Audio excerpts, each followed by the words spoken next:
You just realized your business needed to hire someone yesterday. How can you find amazing candidates fast? Easy. Just use Indeed. Stop struggling to get your job post seen on other job sites. With Indeed sponsored jobs, your post jumps to the top of the page for your relevant candidates, so you can reach the people you want faster. According to Indeed data, sponsored jobs posted directly on Indeed have 45% more applications than non-sponsored jobs. Don't wait any longer. Speed up your hiring right now with Indeed. And listeners of this show will get a $75 sponsored job credit to get your jobs more visibility at Indeed.com/kidsandfamily. Just go to Indeed.com/kidsandfamily right now and support our show by saying you heard about Indeed on this podcast. Terms and conditions apply. Hiring? Indeed is all you need.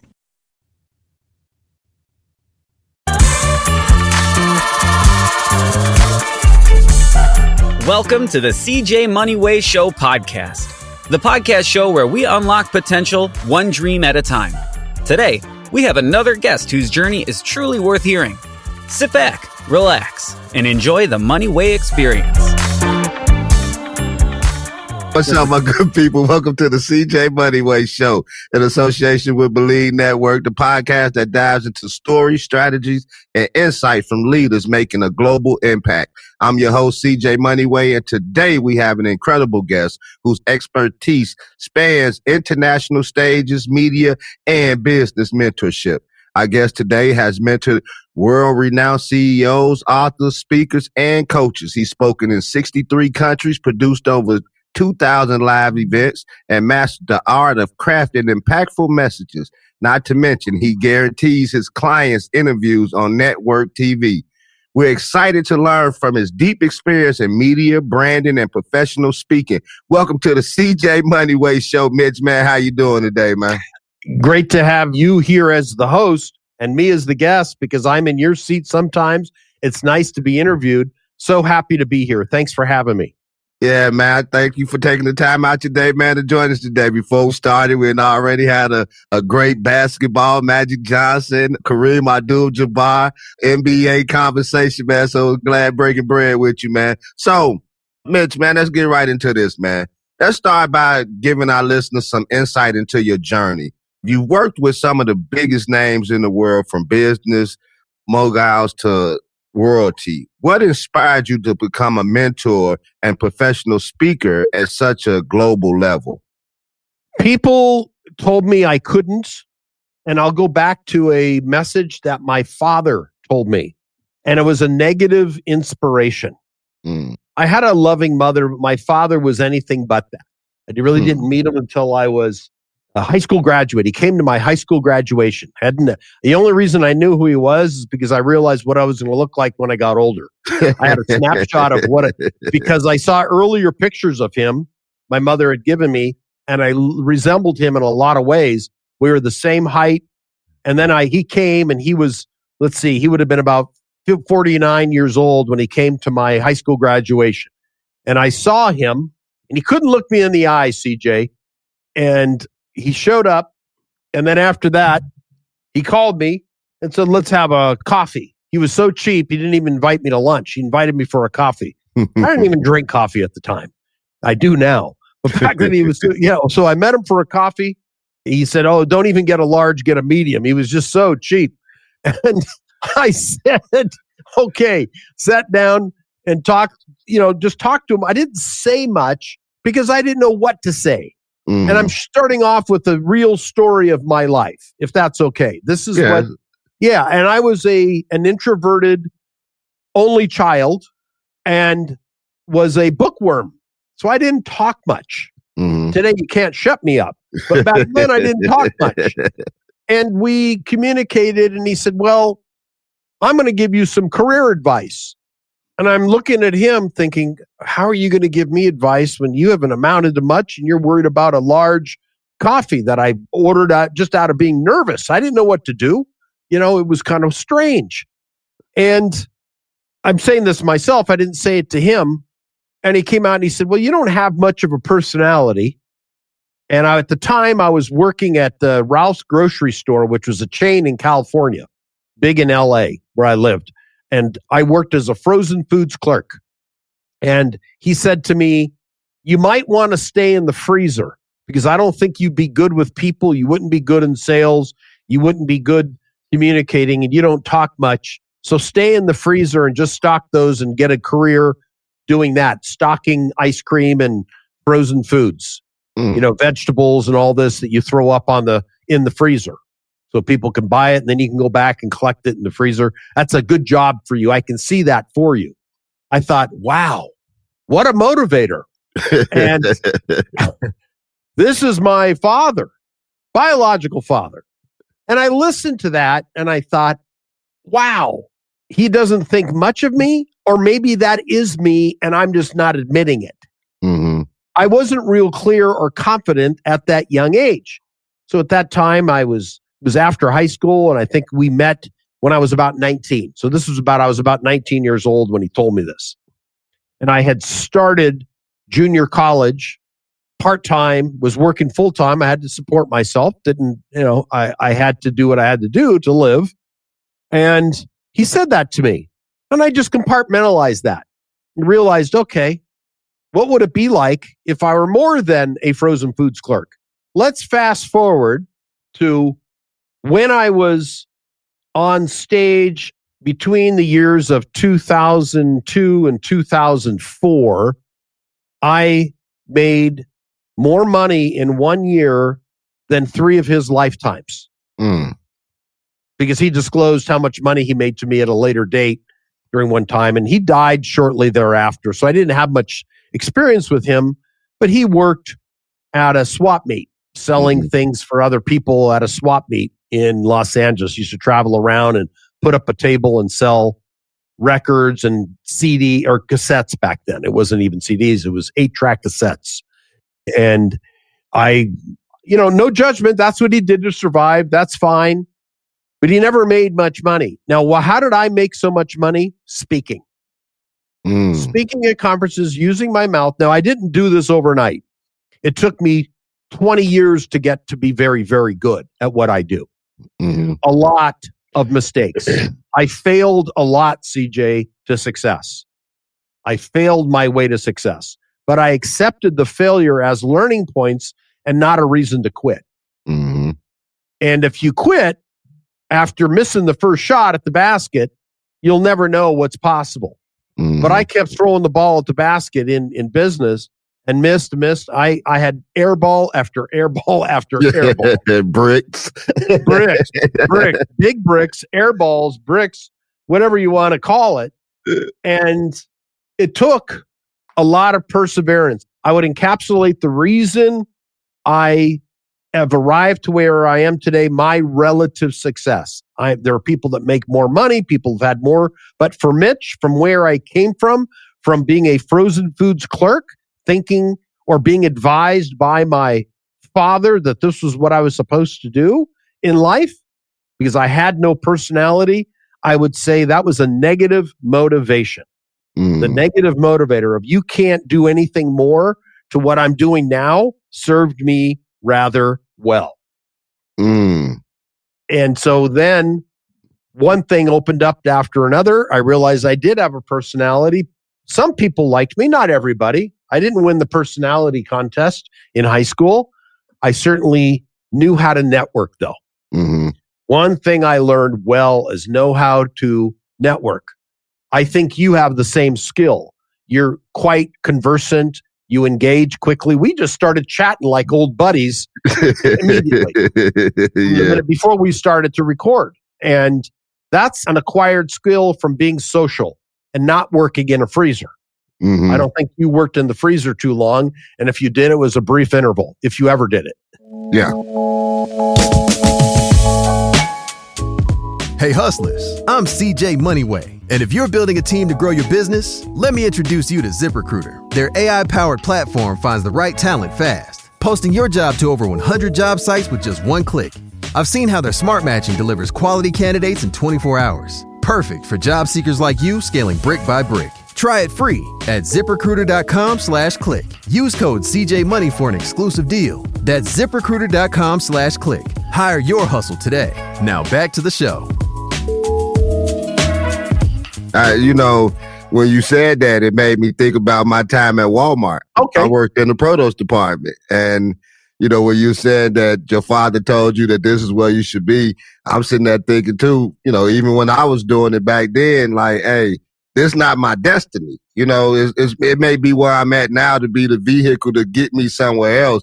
I refuse to be a produce stacker for the rest of my life, man, but it was just something that I had to do at that time. Sometimes you go Same here. Trials and tribulations in life. And sometimes you got to go through some things in order to learn some things and actually to appreciate, some things in life. Sometimes you take things for granted and you get knocked off your pedestal at times. And so, you got to go through some of those trying moments just to see where you are, in life and what you built of and what your character and integrity is. Because when I worked in the produce department, Mitch, man, I'm going to be honest with you, I was the best stocker it was. I was out there putting peaches and oranges and orange juice and everything on the shelf, man. I took pride in what I did, although I was only making $9 an hour, but that was then. And, you move on in life, man. It's a good stepping stone, is what I would say. It was a stepping stone. But you have to start somewhere. When you realize this isn't my destiny, this is part of my journey, but not the end of my road. And people choose, and there's nothing wrong with the produce clerk at Walmart or the frozen foods clerk at Ralph's Market where I worked. They're both respectable jobs. And they were fine for some people who were doing that for life. I do not think I'm better than in any way, shape, or form. That was not for me, my choice. They chose that career for whatever reasons. They enjoyed it, or maybe they had other hobbies that were important to them. It's a great career in those fields if you enjoy it. And I did it for 6 years. It helped get me through college. So I don't dread it. I bring it up with pride because it taught me work ethic. Yep. I got up every day. I had to get there at midnight to work. I worked from midnight till 8:30 in the morning. And it taught me discipline, focus, and appreciation of the dollar and how to budget. You live, man, we all had to work, and there's nothing wrong with that. Nothing wrong with that. When I see young people today lazy and playing games and like, get to work, man. Yeah. Living off mom and don't have money for a car and got an Uber around, get off your behind. But man don't work, he don't eat. That was the old saying back in the day. Man don't work, you don't eat, man. And I'm with you on that playing game thing. You eat what you kill. So you got to go hunt. Hey, all the time, man. So, Mitch, man, you've carved out a unique space in the industry of what you're doing, mentoring high-profile clients and mastering media appearances. What do you believe sets you apart from others in your space? Lots and lots of experience. I would say what makes me special is the willingness to fail a lot and to accept not defeat, but experiences. It's all about mindset and shift. Because CJ, I believe we talked about this before we recorded, and we made some mistakes in our youth. And maybe there was too much garbage between the right ear and the left ear. And I believe I see things much clearer today than I did as a teenager or a young man. I made a lot of mistakes, and I was willing to make them. Even at my mature age, and I'm more towards the end of my career than the beginning of it, I still have a lot of years I want to work because I enjoy it. Some people of my age group have chosen to retire. I choose to inspire and continue forward and work until I can't anymore. I don't want to play golf or checkers in the park. And I believe I'm willing to learn and pivot when necessary. COVID-19 and that whole change in life, I don't know how you call it, a pivot point. What do you call it? A period in life for all of us that nobody knew except for the people who knew. Yeah. Let's say common folk like you and I didn't know what the heck was going on. How long is this thing going to last? Are we ever going to have a life again? I mean, are we going to have to wear these bloody masks? I mean, I did not profit well during the pandemic. I did not adjust as quickly as some others did to the virtual environment. I finally did. I resisted it because I was so old school of doing live events, live, in person. That's what I knew. That's what I was comfortable doing. And then when these virtual events came around and kept coming around and it seemed people were making money because there was all this government money, people were sitting, scratching, and they were itching to do things. I did not embrace it as quickly as I could have. Mm-hmm. I don't want to shoot on myself because that stinks, but I could have embraced it more quickly. And some people started their podcast during that time. I don't know how long you've had your podcast, but it would have been a great time to have started it because you're sitting at home. People were bored. Had I done that, things would have been different.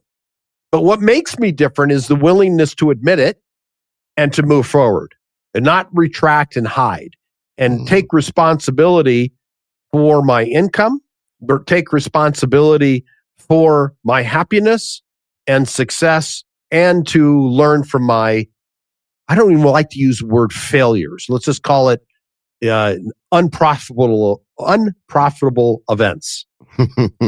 Yeah. One thing that I've learned too in life and in the space that we're in, you got to be authentic, in order to reach people, because there's some people out there just like us that has made mistakes and things. And some people think that they can't get over some of the mistakes that they've made, man. So, like people like you coming on and doing what you're doing to inspire others, like, hey, you tell it, we put our life on the line at times, it's like, I'm not here to sugarcoat nothing, man. Things happen, but that's why my podcast is Stories Behind the Success, because people can see Mitch where he is now and the things that you're saying and everything, but they didn't know the things that you went through to get to the point that you are now, and that's just the whole thing, man. People can see success and think like that it just comes automatically. No, it don't. It comes with sweat, tears, hard work, like you say, mistakes and setbacks and things of that nature. But even in spite of all that, man, we still can move on and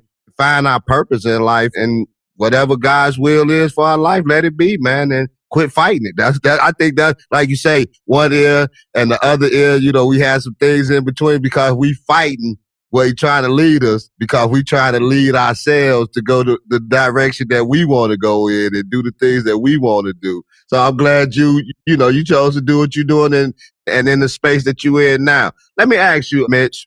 Sure.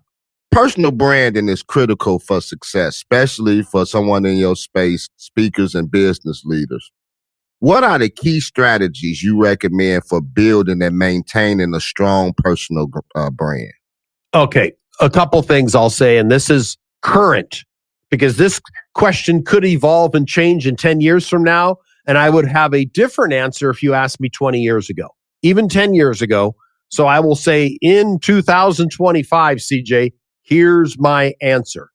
And like I said, in the past, I wouldn't have answered this way. For any speaker, business leader, or author, I'm a big fan of writing books. I teach people how to write books and publish them and then use media to expand the brand even further, separate yourself from competition. But the very bare minimums for a person who wants to stand out, you're already doing it with your podcast show. That's one. The other is LinkedIn. It's a gold mine and a credibility. It's very simple. It is business focused, all about you, what you've done, who you engage with. I think it's a necessary social media platform.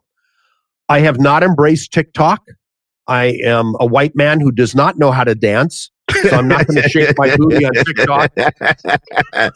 I'm a black man and I ain't shaking my booty either, man. Okay, all right. Well, I understand. We both confess to our realities there, okay?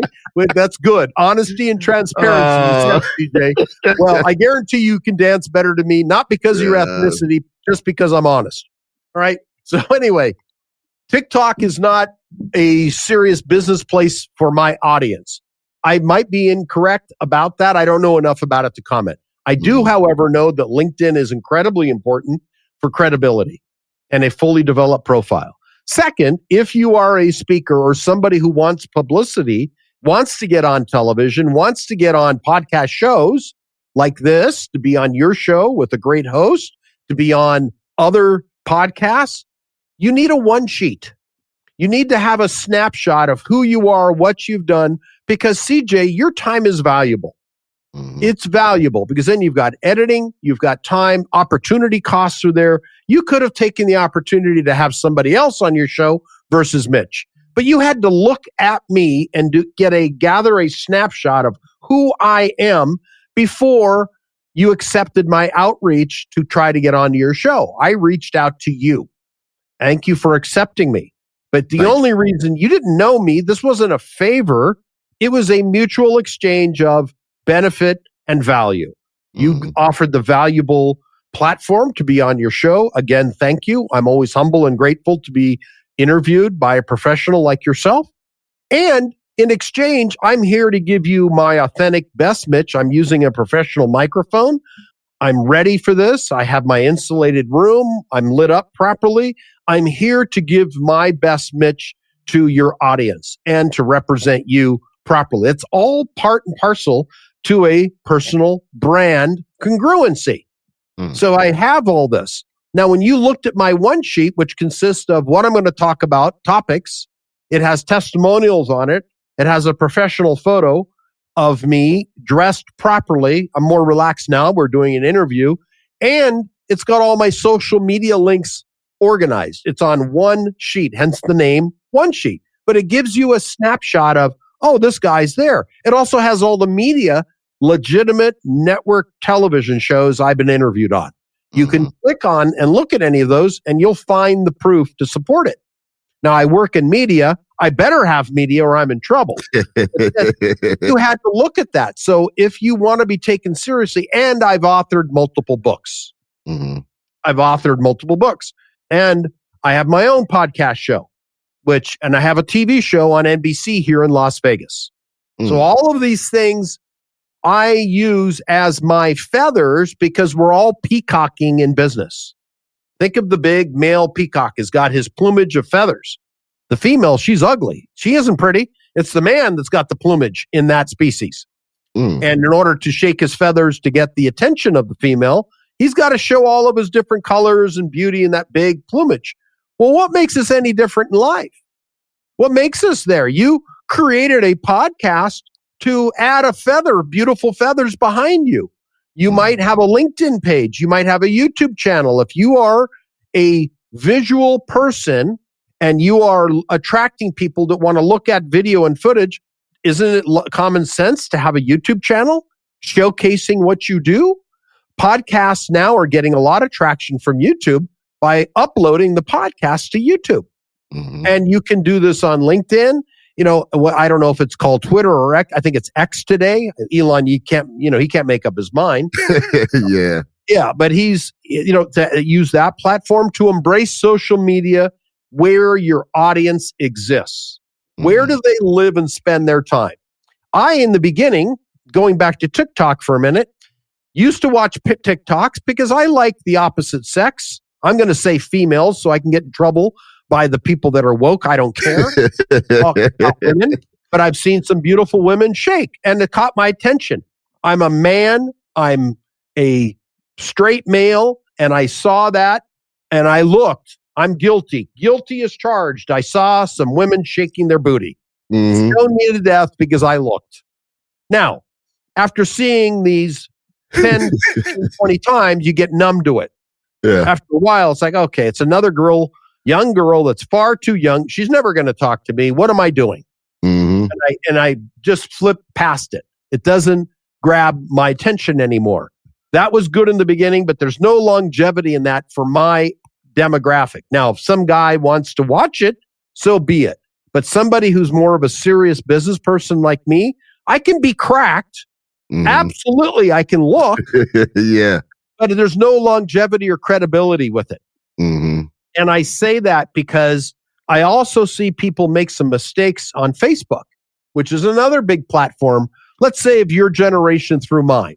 You're a little bit younger, but we probably still appreciate the same. We're here for serious business guy. You're a family guy. You've got kids. I mean, if you get distracted by somebody shaking and doing her thing, okay, that's good for a couple times, but not every damn day. I've got finite minutes in my calendar to look at something like that. Would I rather look at somebody far too young shaking her booty or walking with music behind her in a sexy bikini, or am I going to look at how I can make more money to support my family? Mm-hmm. And you make that choice. So I say those are good they hook attention, but there's no credibility or longevity. Because if that followed up, if there was this shaking young lady doing her thing on TikTok or another platform showing her curves and doing all this, and then there was a serious business opportunity that followed, there would be a problem. Yeah. There would be a problem. One is one. I would stay in your lane. Mm. I don't encourage any of my clients to post pictures because now it's permanent. Publicity will stay with you forever. There's a permanent digital imprint. I'm not going to go and show my parts or do any of this crazy stuff online. If people ask me or if they send me provocative pictures, delete. I would stay in your lane, be clean. Unless you're in the adult business, then of course that's your business. I just don't work with clients like that. Mm-hmm. That's their business. It is a business. I respect it, but it's not for me. I'm more of the serious type about business. Mm-hmm. And there's a place for fun, entertainment, but it isn't business. At least it's not my business. Yeah. So the comment I wanted to make, CJ, stay in your lane, do what your audience looks at and respects, such that their wallets will open up for you, because that's the ultimate test, isn't it? Mm-hmm. Yeah, whether it they is. crack their wallet. Because are they going to crack their wallet if you've got provocative photos and videos that are part of your brand? Be sensitive to that. Yeah, and thank you for that. You know, and I thank you for one thing, because like you say, to me, like I post videos, you know, like how I'm gonna post clips of you and I out there. Sure. And a picture, you know, once it comes out. I do things like that. But I've gotten to the point, I really don't even check social media like I used to. Even when I post stuff, you know, I don't go out there and, let me see how many likes I got today, or let me see how many views I got. I may do it periodically, and it's just something that's been over me for the last couple of months or so, right? But you just made me think about something, and I thank you for this, and you didn't even know it when you was talking about LinkedIn, because I have somebody working, you know, on my LinkedIn page, and I've got people emailing me or messaging me every day. And I've met some people on there. I had a couple people come on a podcast from there. And the girl keep telling me, this is to build your personal brand. This is to do this. And sometimes because I'm so out of, you know what I'm saying? Like, I don't see the value in social media a lot of times or whatever.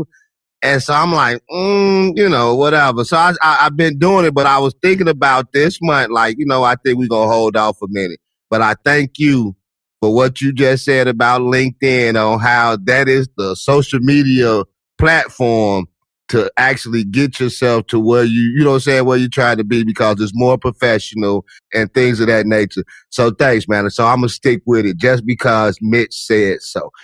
Yeah. And CJ, if you post once a week, you're fine. You don't have to live in it. It's not necessary to say, okay, you got to spend 2 hours a day on it. I'm not proposing that. If you spend 15 to 30 minutes a week, you'll get more than you have. And it is I liken it to the turtle versus the hare in the race. Mm-hmm. Turtles are slow, plodding along, but they live a long time. They get the circles on their back. They live a long time, and they'll win the race in the end, because this is a marathon called life. It's not a sprint. It's 26 miles, man. It's not a 100-yard dash. Mm-hmm. And the hare gets there faster. It looks good. But hares get swooped up very easily by hawks, by eagles. You know, they become roadkill. I mean, everybody eats the rabbit, and they don't live very long. So be the turtle. Be the tortoise that just plods along slowly, sticks his head out when necessary. And hawks can't eat a turtle. Can't get it. You know, eagles can't eat a turtle. So just keep doing, and you'll win the race. And that's what LinkedIn is. Continue to get those circles for every year you've been around, and it's my number one lead source, my man. Mm-hmm. And I don't live in it. I use it. I use it as a great, respected platform. There are lots of LinkedIn experts out there. You said you've got somebody, but you can post your podcast there too. Mm-hmm. I'll certainly post it from your interview when the time comes and you let me have the links. I'm going to post it on my LinkedIn. It'll give you some juice. Yeah. Yeah. We both benefit from it. So it's a cooperative effort. So I encourage it. Okay. Hey, CJ Moneyway Show fans. Coming up, I'm spilling the secret to hiring top talent with ZipRecruiter. AI that works as hard as you do. Stick around for details at ZipRecruiter.com/click. Use code CJMoney for a free trial. Let's get to it. Try it free at ZipRecruiter.com/click. Use code CJMoney for an exclusive deal. That's ZipRecruiter.com/click. Hire your hustle today. Now back to the show. Like I said, I appreciate you. You know, because like I say, at this moment, and I probably was just thinking about it when I woke up today, I was going to end that relationship for at least a month or two because, you know, although it's doing good and people, you know, I'm getting more people connections and things like that, I just didn't see the value. I didn't because I'm not an internet, you know, like a social media guy, like you're branding. And that's what she does. She's a brander, you know what I'm saying? So we see things differently, you know what I'm saying? And so I like the way you broke it down in the way that you explained it. And so you've given me reason to keep moving forward. Hey, so Mitch, let me ask you, man, only got a few more questions for you, man. It's been exciting. Getting featured on in major media outlets can be a game changer for credibility, as we were talking about. Yep. What are the best strategies for breaking into these outlets and securing interviews? I'll give you 3 because there are 3 different ways to get in, or actually 4. One is where I've gotten into now, but I'll tell the beginner or the person that is doing their best to get in the media. First is write a book because of your unique thumbprint. Your book is you, CJ. My book is me. My multiple books are me with varying thumbprints or toe print. It's unique to me. And people want to hear a story of what it is. They respect authors more than they respect non-authors. So that's separator tip number 1. Number 2 is something called newsjacking. Right now, if you can associate anything to AI and be different with newsjacking and talking about AI, the news, everything is AI in the news cycle today. So if you haven't written a book, which I recommend anyway, but if you haven't written a book and want to, use that as the easiest vehicle to get on television, on radio shows, on podcasts, or written up in newspapers, online or offline, doesn't matter. So a book is pathway number 1. And it takes some work. That's why I teach people how to do it. You said you've written a book, you get it. And no author I've ever met in my life says, damn, I wish I didn't write the book and I could put it back in my head. No. It's confirmation of you putting the work in to get this. It's like a college degree. It's that diploma. You earned it. You put the time in. So the book is there. Number 2, newsjack. What is trending and new? If you were an expert about elections and you could have gotten on any news channel in October of last year before the race between Trump and Harris. So that's number 2. Number 3 is following what is called a media calendar. We have a media calendar, and I will submit my media calendar to you with all the dates throughout the year. At the close of the show, you can put it in the show notes, free for your listeners. Something I supply and work on with my clients. For example, and you talked about this, I think before we hit record and got onto the show, I have many clients who are African American. And there's something called Black Women's History Month. And there's also Black History Month, which is in, I think it's January or February. I don't remember. I have to look. This month. So last year, I had 7 Black History Month clients come and get coverage on television here in Las Vegas because I was able to most were authors, a couple were not. But it was increasingly easier. It was much easier to get them on TV simply because they were melanated. And they were Black. And it was Black History Month following a media calendar. Yes, you're right. I was thinking we're in January. It's February right now. February. Okay. This is right before the Super Bowl. I had several clients that came out during Super Bowl week because Super Bowl was here in Las Vegas last year. Mm-hmm. They came out for that. And they happened to be melanated. So it was easier for me to get them on simply because of their heritage. If you are an expert about love and maybe understand if you've got a heart-shaped gift-giving campaign or chocolates or candies or whatever, Valentine's Day is also February, falls into this month. Easier to place you then. If you know something about Mother's Day and you've written a book on Mother's Day, you would have 2 bites at the apple. 1, being an author, and 2, talking about something that falls within the media calendar. What is July 4th? It's American independence. So wouldn't it be a great time for you to showcase your new line of American flags, t-shirts, celebrating our great country? That's a way for you to get on TV, is to use that media calendar to your advantage. So those are the 3 ways I would suggest.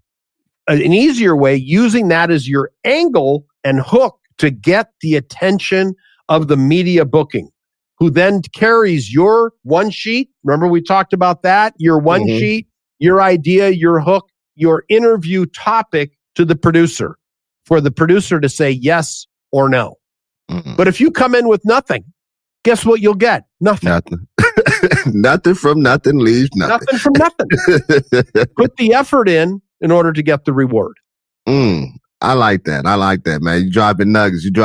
I got to talk to you after this too, Mitch, man. I like what you said. So let me ask you this, Mitch, real quick. Sure. A media kit is often seen as a critical tool for getting booked, as we're talking about, on major platforms. Can you explain what makes a media kit effective and how does it influence booking opportunities? Okay, well, I covered a little bit of it. The media kit is the old term, and it was multiple pages, and it went through the mail, and people used to send it out, for speakers would send it to event producers or event booking agents, or it was sent from speaker agencies, speaker bureaus to prospects showcasing CJ Moneyway and his show or his speaking opportunity. I remember in the early days, I shared the stage several times with a famous speaker, probably one of the best keynote speakers I ever shared the stage with, named Les Brown. He's an older man now, but Les had a very detailed, comprehensive media package, speaker media kit. And it was his picture on the stage, on a big stage, on the cover. And then inside, it had testimonials. It had pictures of him shots on different stages with AT&T, with Swiss Bank, all over. He was one of the most famous speakers in the world and still is. He's a legend to me, and I admire him. But I've shared the stage with him 3 different times over the years. And tremendous speaker. He had a great example of that. That's where it was. Today, everything is digital. That was a physical piece at one time, and it was expensive, probably $10 a media kit and printing costs. And then all the work that went into ideation and graphic design to put this out. This was the 80s. I'm a little bit older, but this was when I started out in my speaking career, and I used he was an example. Les was probably the biggest name on the speaking circuit at the time. And then I shared the stage with him several times in the 90s. And that was where it was. Today, it's your one sheet. The example of a one sheet is simply one sheet of paper. It's color. It's a picture of you, what you will deliver. There are many designs that go into that, but the one that I use and teach my clients and create for clients is, let's get a good headshot of you, a great headshot so they can see you smiling. So it's not frowny face, it's smiley face. Look approachable. And a small tip, have your picture with your head a little bit to the side, and exposing your neck, which shows vulnerability, and that's a tip that I share with people. But if you look like a bull, nobody's going to want to do business with you. Nobody wants to get into an argument unless they're, Mike Tyson. We don't want that. He's turned into the Zen Mike Tyson today. So you want to have a good headshot. You want to have your topics, your social media, because people do Google you and look you up today. They're going to look at your stuff. They're going to look under the hood, man. Are all 8 cylinders with 8 good spark plugs? Is your engine clean? They're going to scan your Facebook, scan your LinkedIn, scan your Twitter, scan, look at you, see what you've done, look at all of your background and your footage. Oh, does he have any media? Has CJ been on CNN? Has CJ been on Fox News? Oh, he was on NBC, ABC, the CW. Oh, wow. He is the stuff.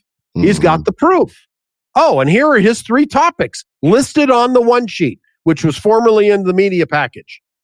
I talk about personal branding. I talk about media. I talk about how to write your book. I talk about the speaking business, how you make money through your voice today. From being a frozen foods clerk, told by his father that's where I belong, to now I teach others how to make money with their voice and how to make money on stages all over the world, on webinars and or in live environments. So I have these 3 different or 4 different topics I can address on a podcast, in an interview, or on a stage and talk about it impressively because I've done it. I've got the experience. I can't talk about how to run your business profitably through good sound accounting. I'm not an accountant. I'm not an operations guy. There are different people for that. I can't talk about the greatest, latest software. It's not my expertise. I stay in my lane and I talk about what I can talk about competently without notes. It's all in here because I have done it over and over and over again. That's what's involved in a media kit. What can you talk about? What if they lost your media kit? Can you pick up and talk about a topic? If you were to ask me questions about any of the topics I mentioned, I could speak competently, intelligently, and with great confidence on any of those topics. Please don't ask me about basket weaving. I don't know anything about it. So stay in your lane, huh? Stay in your lane. Stay in your lane. Hey, Mitch, man, I appreciate you coming on today, man. I appreciate your encouraging words as well, as you were saying earlier in the episode. And man, we can go on and on, like we said in the beginning when we were just chopping it up behind stage. We can talk about the 63 countries you and did events in and all the people you would talk to, man. But I'm running out of time right now. So, okay, Mitch, let buddy. me just ask you this, man. Finally, what's next for you? Do you have any exciting projects or books or events coming up that our listeners should know about? Yeah, I've got a new book on the speaking industry coming out this month. I have an event coming up for my Singapore authors because I train people how to ideate, write, and then publicize their book. I've got an online summit for that, and I'll send you the link for that to attend as my guest for free because there are some things that I think would be good for your. I don't know when this will air, but February 15 and 16, I have that for my authors. And there are 17 speakers on that platform who have authored books that are be speaking at the Bestsellers Authors Summit. Yeah, Bestseller Author Summit in Singapore coming up on the 15th and 16th. And after that, I'll be running more and more trainings in Asia. So I don't do much in the U.S., but I do them in Asia because over there, I stand out. Man, I'm pretty sure you stand out wherever you are, Mitch, man. So thank you for sharing so much of your story, man, and expertise with us today. Your insights into branding has been very, very valuable. Media and professional speakers are invaluable. And I know our audience has learned a lot. Before we go, where can people connect with you, learn more about your services, or find resources for building their brand and securing media opportunities?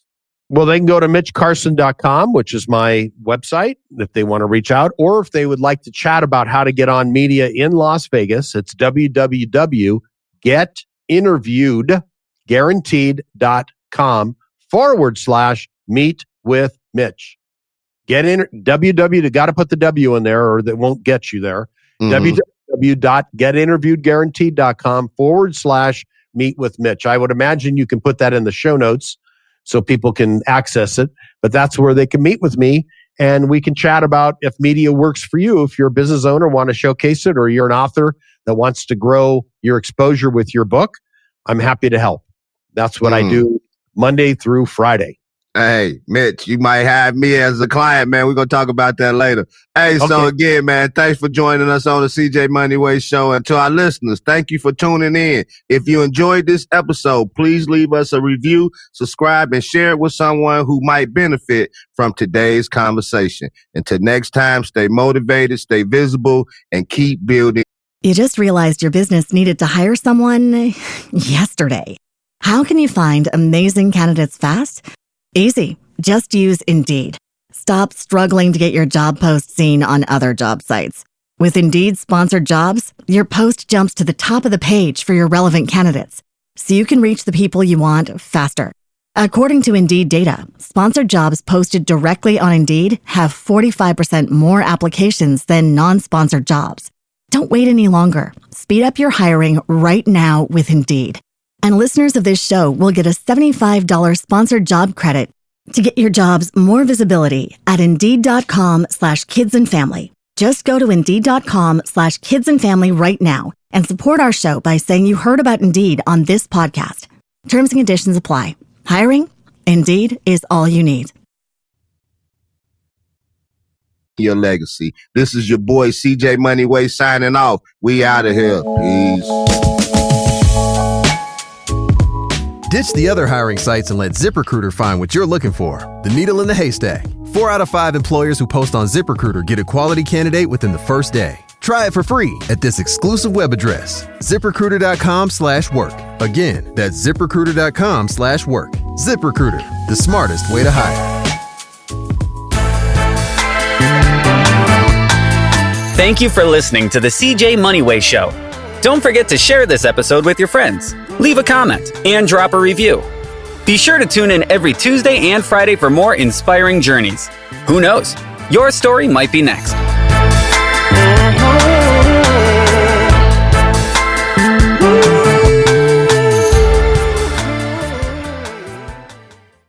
You just realized your business needed to hire someone yesterday. How can you find amazing candidates fast? Easy. Just use Indeed. Stop struggling to get your job post seen on other job sites. With Indeed sponsored jobs, your post jumps to the top of the page for your relevant candidates, so you can reach the people you want faster.